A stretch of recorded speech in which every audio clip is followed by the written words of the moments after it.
자, 국방부의 사드 보고 누락 사건에 대한 청와대 조사가 일사천리로 진행이 됐습니다. 하루 만에 한민구 국방장관과 김관진 전 안보실장을 모두 불러서 조사를 했는데요.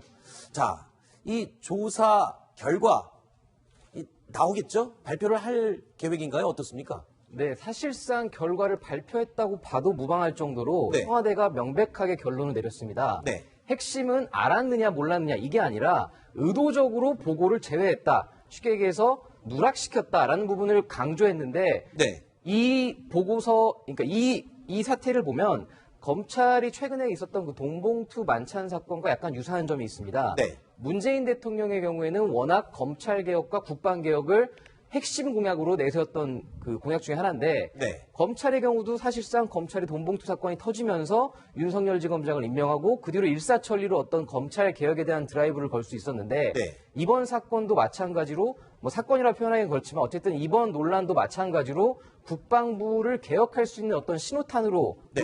볼 수 있지 않겠냐 이런 해석이 지금 나오고 있습니다. 또 한 가지 공통점이 상대방에서는 이거는 뭐 원래 이런 식으로 일을 해왔고 아니면은 그닥 크거나 심각하게 보지 않는 사안인데 청와대에서 볼 때는 굉장히 심각하고 중대한 사안으로 판단을 했던 부분 이것도 공통점이라고 볼 수 있겠죠. 그렇죠. 그렇다 보니까 한민구 국방부 장관을 비롯한 국방부 관계자들이 처음 청와대가 브리핑을 했을 때 굉장히 당황하면서 사실 반박하는 듯한 그랬었죠. 브리핑도 내놨었죠. 그러면서 진실게임 공방이 마치 펼쳐지는 것처럼 그런 상황까지 벌어졌었는데 결국에는 지금 청와대에서 의도적인 보고 누락 이런 어떤 국기문란 사태로 규정을 하면서 국방부에서도 이제 지금부터 벌써 개혁에 대한 어떤 그 조사 이런 것들을 긴장하고 있는 분위기가 역력하게 느껴지고 있습니다. 네. 자, 이런 가운데요. 오늘 정의용 국가안보실장이 미국으로 출국을 했습니다. 출국하기 전에 기자들과 잠깐 인터뷰를 했는데요. 뭐라고 얘기했는지 일단 들어보시죠. 어저께 저희가 외교부 경로를 통해서 미치게 이번에 그 보고 누락 경위에 대해서 조사하게 된 배경 이런 것을 충분히 설명을 했고 이것이 국내적인 조치고 또 한미 동맹 관계에 전혀 영향을 주지 않는다는 내용을 충분히 설명했습니다. 이번에 일요일 날 한민구 장관 모찬하셨을 때 제가 들어가야 되는 모양인데요. 그 문제는 지금 아직 조사가 진행되고 있기 때문에 조사 결과를 좀 보시죠. 아마 금방 조사 결과가 나올 겁니다. 네, 일단 정의용 국가안보실장이 미국을 가는 주된 이유가 뭔지가 궁금하고요. 그리고 또 글쎄요, 이번에 이 사드 보고 누락 이 논란에 대해서 미국에 상세히 설명을 했다라고 하는데 설명을 해야 되는 겁니까? 네, 일단 그 정의용 국가안보실장은요, 이번에 첫 취임하고 나서 미국에 갑니다. 왜냐하면 이달 말에 한미 정상회담이 있습니다. 이거와 관련해서 미국하고 일단 의논을 협의하기 위해서 가는 것이고요. 네. 가게 되면 또 여러 가지 미국의 고위 외교 관계자들을 만나게 됩니다. 그러다 보면 여러 가지 한미와 관련된 사드, 북핵 문제 같은 현안들을 논의하게 됩니다. 그런데 가기 전에 미국에 대해서 이번 사드 문제가 한국에서 발견된 거 이것을 좀 설명했습니다. 보통요, 그 외교적 관례라는 것이 있습니다. 그래서 우리나라와 밀접하게 관련된 국가에 대해서 어떤 중대한 얘기가 벌어졌을 때 그것을 좀 설명해 주기는 합니다. 물론 이것은 외교적 관례에 따라서 하는 것이고요. 꼭 해야 되는 그런 것은 아닙니다. 네. 근데 들어보면은 이 느낌이 이런 게 있습니다. 그러니까 이게 혹시라도 외교적인 어떤 의도를 갖고 이번 일이 벌어졌다든가 이런 거 아니다. 이런 걸 좀 명백히 보여주기 위해서 철저히 국내적인 상황이다. 이 부분을 방점을 찍은 것 같아요. 네, 그렇게 봐야죠. 원래 이 사드의 그 작전 배치 문제는 네. 이거는 2급 비밀로 분류돼가지고 네. 미국과 협의를 해서 공개하게 돼 있지 않습니까? 네.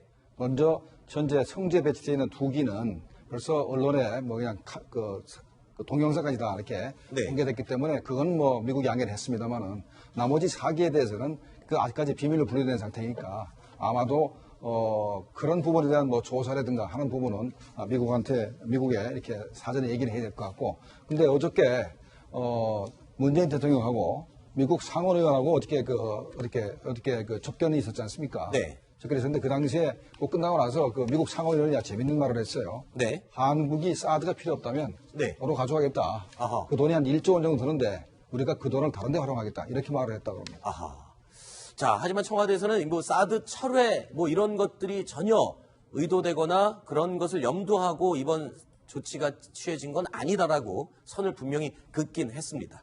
자, 그런데 이 국방부의 사드 보고 누락 파문이요. 청와대를 넘어서 이제 국회까지로 확산이 되고 있습니다. 민주당에서는 이 사드 관련 청문회를 개최하겠다라고까지 입장을 밝히고 있는데요.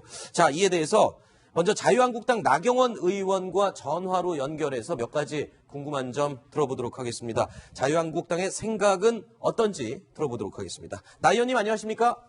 네, 안녕하세요. 네. 자, 어제요, 언론 보도를 보니까 우리 나 의원님께서 이런 말을 하셨습니다. 이 사드 발사대 4기를 보고 누락한 것, 이거에 대해서 문제를 삼는 거는 정치적인 의도가 다분히 있는 게 아니냐, 이런 지적을 하셨는데, 네. 구체적으로 어떤 정치적 의도를 뜻하는지 좀 설명을 해 주시죠. 일단 첫 번째는 인사청문회 지금 국면인데, 인사청문회의 여러 가지 문제점을 가리기 위한 의도가 첫 번째 있을 것이고요. 근데 이제 그거보다도 더 중요한 것은 지금 보면 전 정권에서 배치된 이 사드에 대해서 관련자들을 인책하겠다 이런 의도가 보이고요. 저는 세 번째로는 참 걱정되는 부분인데요. 네. 지금 이제 국회에서 논의하겠다는 이야기를 계속하고 있습니다. 청와대에서. 네. 분명히 전 정권의 결정을 가벼이 여기지는 않는다. 철회를 전제로 하는 것은 아니다라고 하지만, 네. 우원시 원내대표라든지 정세균 의장께서 계속 사드 기준 동의가 필요한 것이다. 사드 배치는 이런 주장을 해왔단 말이에요. 의원님 죄송한데 조금 더 크게 말씀을 예. 해주시겠습니까? 네네. 잘 안 들리시나요? 예, 이제 잘 들립니다. 네. 네. 전 정권의 것은 가벼이 여기지 않는다. 사드 배치 철회하지 않겠다. 이렇게 얘기했지만 실질적으로 정세균 의장이라든지 우원시 원내대표께서 계속 사드 비준 동의 이야기를 했어요. 네. 그래서 이런 절차적 정당성이 있냐 없냐 하면서 논의를 하는 과정이라고 하지만 네. 이것을 국회의 비준 동의 사항으로 가서 철회하려고 하는 것 아닌가. 아하. 결국 철회 여부에 대한 간보기가 아닌가 이런 생각을 합니다. 그래서 상당히 이거는 사실 이제 한미 동맹의 문제뿐만 아니라 저는 장기적 안목에서 한중 관계에도 이것이 결코 좋지 않다 네. 생각하거든요. 그래서 굉장히 우려되는 바가 크고요. 네. 조금 전에 어제 더빈 의원이 한 이야기, 더빈 의원이 문 대통령께 그렇게 얘기를 했다는 거 아닙니까? 1조 우리가 딴 데 쓰겠다. 차라리 네. 딴 데 가져가겠다. 이렇게 얘기했는데 그걸 청와대에서 그 이야기는 밝히지 않았어요. 사실상. 네. 그래서 사실 그러한 부분도 굉장히 우려가 되고 있습니다. 네. 조금 전에 이 장기적으로 보더라도 중국과의 관계에 악영향을 끼칠 것이다. 근데 일단 단기적으로 보면요. 지금 중국으로부터 우리가 사드 보복도 당했고요. 또 중국과 관계가 조금 소원해지는 게 아닌가 이런 우려가 있었는데 이 사드 문제가 지금 현 정권의 방향이라면 중국과의 관계 개선에 장기적으로 왜 악영향을 끼치게 되나요? 자, 이번에 해서 중국과 그러면 한번 생각을 해보시죠. 중국과의 관계에서 사드를 이제 철회해서 이번에 그럼 중국하고 관계가 좋아졌다고 봅시다. 네. 그럼 다음에는 또 어떤 일이 있을까요? 저는 장기적으로 이 부분에 대해서 한중 관계에 결코 도움이 되지 않는다고 생각합니다. 네. 이미 논란이 된 것은 이미 이제 논란이 돼서 전 정권의 문제로 끝난 거거든요. 네. 근데 이렇게 다시 국내 이슈를 가져오면 네. 사드 배치 철회를 안 하고 지금 사드 배치 철회하라고 중국은 성명 내지 않았죠? 네. 되었잖아요. 외교부 대변인께서. 그러면 이제 중국으로서는 계속 이제 철회해라 했는데 이 정권이 철회 안 한다고 생각하면 또 어떻게 될까요? 네. 그래서 저는 결과적으로 이것이 장기적으로도 중국과의 관계에서 도움이 되지 않는 것. 알겠습니다. 그런데 일단 민주당에서는 사드 이 관련 청문회를 개최해서 이 보고 누락한 논란에 대해서 철저하게 규명하겠다라고 입장을 밝히고 있습니다. 자유한국당에서는 어떤 입장이십니까? 저희는 보고 누락이라고 보기 어렵다는 거죠. 네.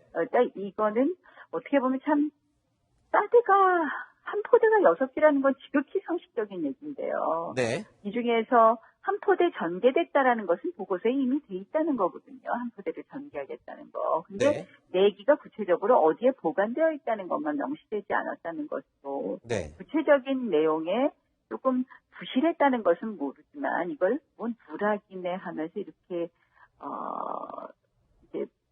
이 문제를 갖다가 키우는 것은 결국 정치적 의도로밖에 볼 수 없기 때문에 저희가 청문회에 응하기는 좀 어렵지 않느냐 네. 이런 이야기들을 많이 하고 계시고요. 네, 알겠습니다. 자, 오늘 전화 인터뷰 응해주셔서 고맙습니다. 네, 고맙습니다. 네. 자, 다음은요, 이 더불어민주당의 사드 대책 특별위원회 위원장을 맡고 있는 심재권 의원도 전화로 연결돼 있습니다. 자, 조금 전에 나경원 의원과 나눈 이야기에 대한 또 해명 또는 설명을 들어보겠습니다. 심 의원님 안녕하십니까? 네, 안녕하십니까. 네, 조금 전에 나경원 의원과의 이야기 들으셨죠? 잘 듣진 못했습니다. 네, 일단은 약간만, 네. 네, 이번 사드 관련 보고 누락, 자, 이 논란에 관해서 네. 지금 문재인 대통령께서 그러니까 사드 철회에 대한 절차적인 명분을 쌓기 위한 의도가 있는 게 아니냐, 네. 이런 지적을 해줬거든요. 네. 이 부분에 대해서 좀 설명을 해주시죠. 네, 전혀 그렇지 않다고 생각합니다. 네, 사드 배치 자체는 그 자체로서 과정이라든가 효율성에 대한 그 타당성이 검토되어야 하겠죠. 네, 그렇지만 이번 사건은 전혀 별개이고요. 이 사건 자체는 글자 그대로 참 모두가 깜짝 놀랄 그런 하극상이고 국기문란 행위입니다. 네. 어떻게 대통령에게 그 국방 현안에 대해서 보고하는데 그런 주요 사안을 그 고의적으로 누락시킬 수 있단 말입니까? 있을 수 없는 일이죠. 네. 그렇기 때문에 이 사안은 이 사안 자체로서 검토되어야 하고 이것이 사드 배치 기본적인 문제와는 전혀 별개의 문제라고 말씀드립니다. 네. 자, 지금 이 사드 관련 청문회를 열어야 된다라고 주장을 하고 계시는데 네. 변함이 없으신 건가요? 그렇습니다. 네. 그 사드 문제는 우선 그 졸속적으로 결정된 그 배경부터 그 다음에 그 진행 과정에 있어서 많은 의혹들을 남기고 있습니다. 네. 그러니까 우리 헌법에 따른 그 비준 동의를 받지 않는 것은 뭐 말할 것도 없거니와 네. 기타 우리 국내법 절차도 국유재산 특례 처리 특례 제한법이라든가 네. 환경 영향 평가법이라든가 등을 위반하고 있습니다. 네. 게다가 그 분담 이 비용 부담 문제에 있어서도 뭐 트럼프 대통령이 10억 불 뭐 내야 된다 이랬는데 그런 사실을 우리나라에 통지했다고 하지 않습니까? 네. 어쨌든 간에 미국 측의 입장도 불분명하고 또 우리가 그런 통지를 받았다면 언제 어느 시점에 어떤 내용으로 받았는지 등등의 많은 그 의혹을 남기고 있다고 생각합니다. 네네. 따라서 그런 점들에 대해서 국회 차원에서 이 사실관계를 밝혀야 된다고 생각합니다. 자, 청문회를 통해서 국회 차원에서 그런 절차라든가 당위성에 대해서 문제점이 발견됐다. 그럼 궁극적으로는 이 사드 철회로 가기 위한 그런 발판이 되는 게 아닙니까? 전혀 어떤 그 결과를 예단하고 있지 않습니다. 그야말로 제일 중요한 게 우리 대한민국의 국익 아니겠습니까? 네. 따라서 우리 국익에 비추어서 어떤 것이 옳고 또 무엇이 잘못이었고를 그 깊이 검토하고 또한 그런 부분에 대해서 주변 관련국들과 미국과도 또 중국과도 우리가 협력적으로 그 허심탄회하게 논의해야 한다고 생각합니다. 네. 자, 그리고요, 이번 보고 누락 논란과 관련해서 군 내부에 알자회라는 이 모임이 또다시 등장을 했습니다. 네. 이 부분은 어느 정도까지 파악을 하고 계신가요? 민주당에서는요. 사실은 뭐 깊이 있게 파악하지 못하고 있습니다. 네. 그러니까 이미 1990년대에 한번 그 알자회가 문제가 됐었죠. 네.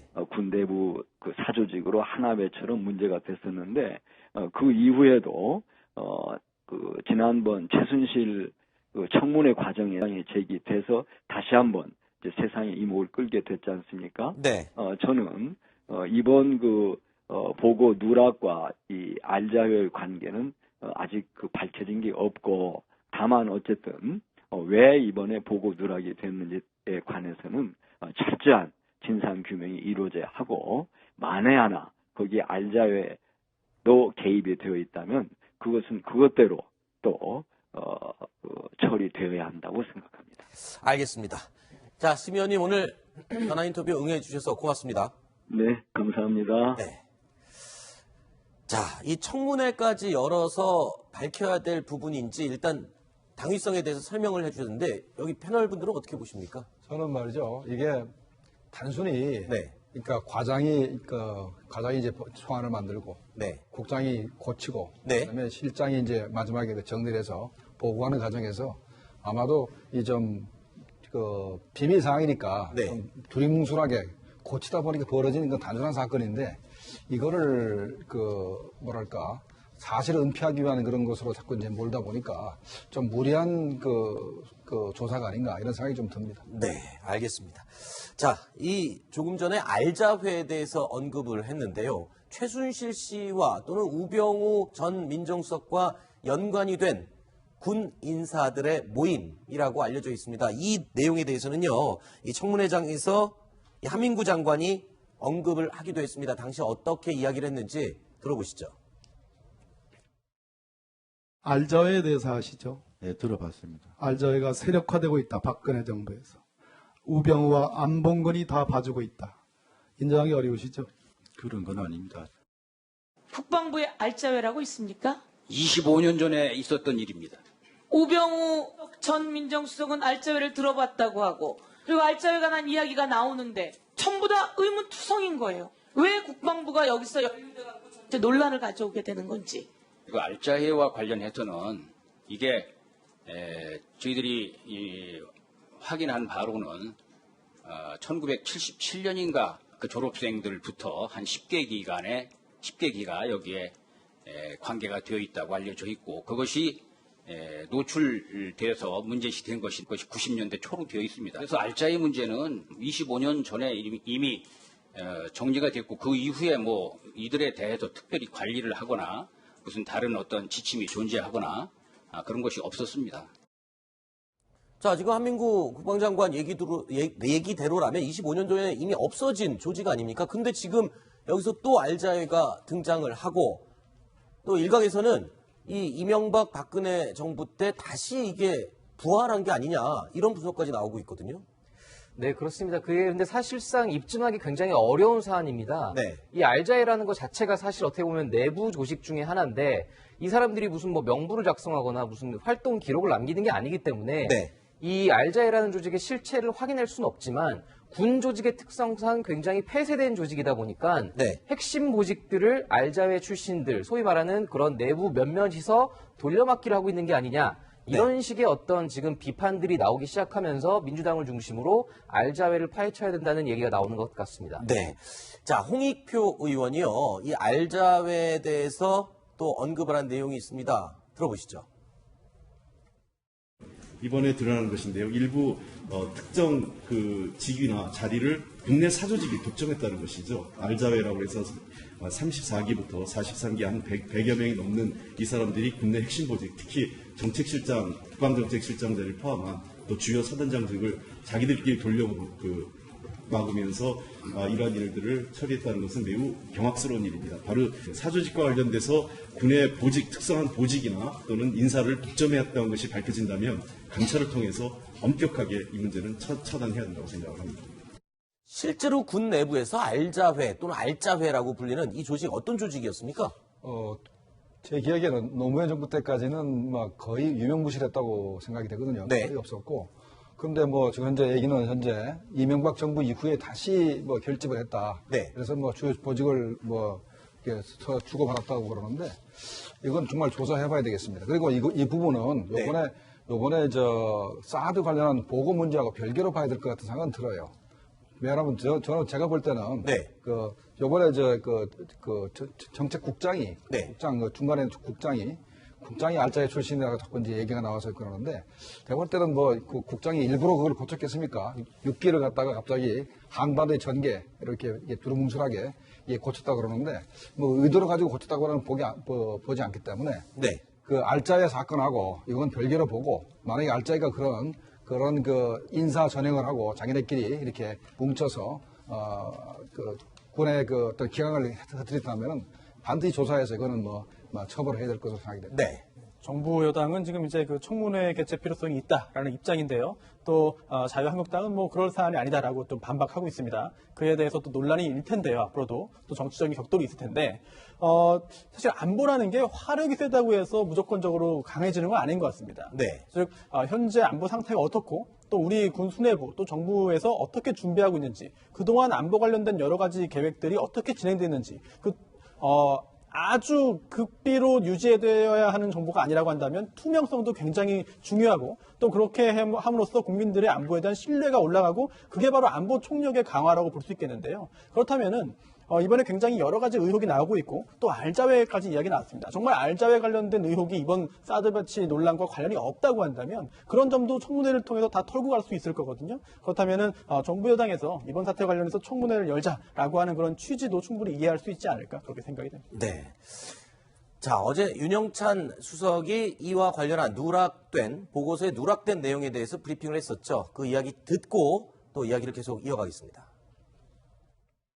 국방부가 사기 추가 사실을 보고서에서 의도적으로 누락했음을 확인했습니다. 청와대는 어제 국방부 정책실장 등 군 관계자 수명을 불러 보고 누락 과정을 집중 조사하였습니다. 그 결과 실무자가 당초 작성한 보고서 초안에는 6기 발사대 모 캠프의 보관이라는 문구가 명기되어 있었으나 수차례 강독 과정에서 문구가 삭제됐다는 사실을 확인했습니다. 최종적으로 청와대 정의용 안보실장에게 제출한 보고서에는 두루뭉술하게 한국에 전개됐다는 취지로만 기재됐습니다.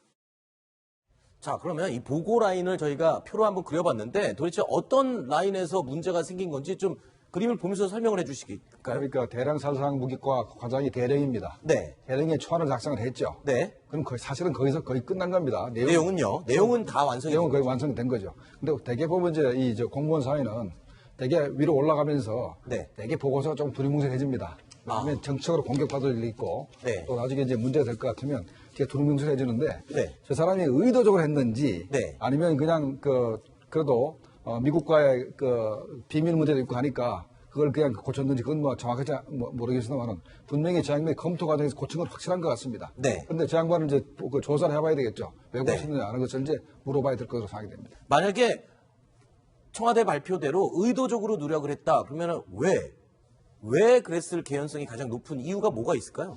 제가 볼 때는 별로 숨길 이유가 별로 없거든요. 오히려 만약에 현 정부한테 사드가 현재 완전히 한반도에 다 전개되어 있으니까 사드 처리는 거의 불가능하다라고 인식을 주려고 그러면 오히려 전부 다 있다고 얘기하는 것이 맞지 구태환은 고칠 이유가 없다고 생각이 되거든요. 그래서 저 목적이 조금 저 양반이 고쳤는 게 무슨 큰 의도가 없다는 생각이 됩니다. 네.